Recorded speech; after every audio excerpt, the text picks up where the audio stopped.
مسئلہ یہ ہوتا ہے کہ بعض دفعہ شوہر جو ہے وہ نامناسب، یہ نامناسب سے مراد ہے کہ بیوی کا دودھ اگر وہ پستان سے پی لے تو کیا اس کے نکاح پر کوئی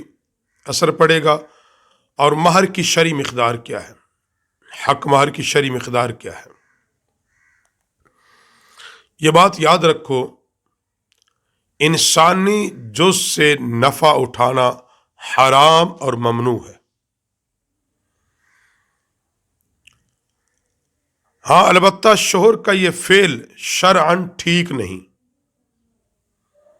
کہ وہ اپنی بیوی کا دودھ چوس لے، لیکن اس کے نکاح پر اس کا اثر بھی نہیں پڑتا۔ بعض یہ مشہور کرتے ہیں کہ اگر اس نے بیوی کا دودھ چوس لیا تو اب اس کا نکاح ٹوٹ جائے گا، تو ایسا نہیں ہے۔ اس کا یہ فعل ٹھیک نہیں ہے، ناپسندیدہ ترین ہے، اس کو حرام بھی لکھا ہے فقہاء نے، لیکن اس کے نکاح پر اثر نہیں پڑتا، اس لیے کہ رضاعت یعنی دودھ کے رشتے جن سے حرمت نکاح ثابت ہوتی ہے، اس کو قرآن و حدیث نے ایک وقت متعین کر دیا ہے۔ یہ زیادہ سے زیادہ اس کی مدت کیا ہے، 2 سال، اور احتیاط کے طور پر 2.5 سال بھی لکھا ہے۔ یعنی 2 سال کی عمر کے اندر اگر کوئی بچہ عورت کا دودھ پی لے تو پھر اس سے نکاح حرام ہے، پھر اس سے نکاح نہیں ہو سکتا، اور وہ پھر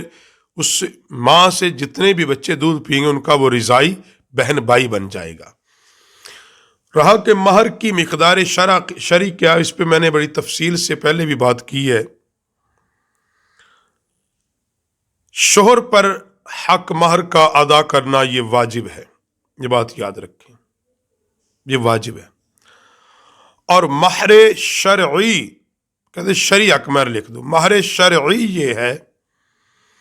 کہ فریقین آپس میں جس رقم پر، جس چیز پر اتفاق کر لیں وہ مہر شرعی بن جائے گا۔ شریعت نے اس کی کوئی حد مقرر نہیں کی، بلکہ باہمی رضامندی پر چھوڑ دیا۔ دور فاروق اعظم رضی اللہ تعالی عنہ میں حضرت عمر پاک جب مہر کی مقدار مقرر کرنے چاہی، ایک عورت نے کھڑے ہو کے کہا کہ جس چیز کو شریعت نے کھلا رکھا ہے آپ اس پر کیوں پابندی لگانا چاہتے ہیں؟ جب اللہ نے یہ بات کہہ دی کہ ڈھیروں ڈھیر دے چکو تو واپس نہ مانگو، تو حق مہر وہ شرعی بن جائے گا کہ جو دونوں فریقین یعنی لڑکی اور لڑکا یا ان کے وکیل جن کو وہ بنا دیں،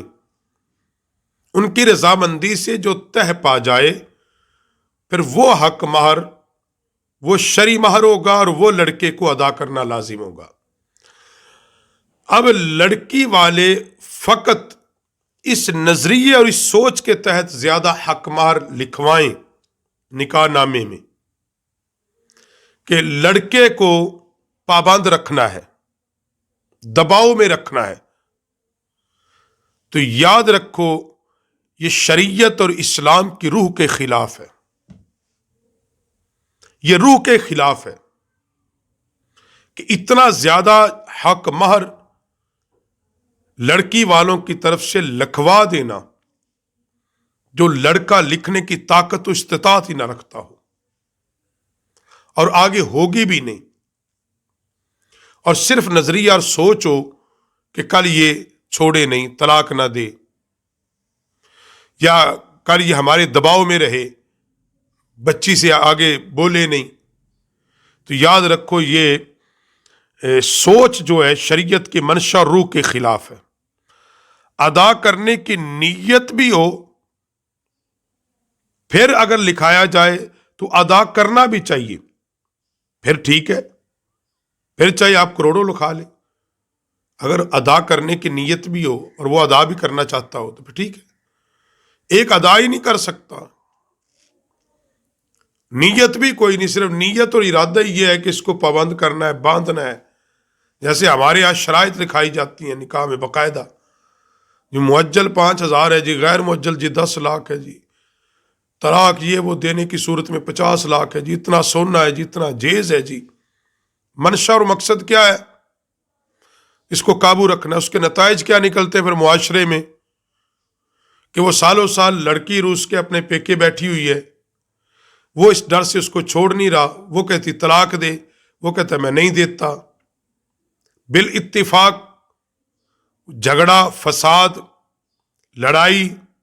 پرے پنچایت، اور بالاتفاق بات پھر وہیں پہ مکتی، وہ کہتا تو چھوڑ دے پیسے میں لکھ دیتا ہوں۔ تو آپ نکاح کے وقت ہی وہ کام نہ کریں جو شریعت کی روح کے خلاف ہے، وہ کریں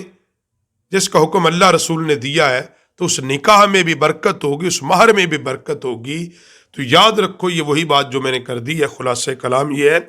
کہ مہر شرعی وہ ہے کہ جس پہ فریقین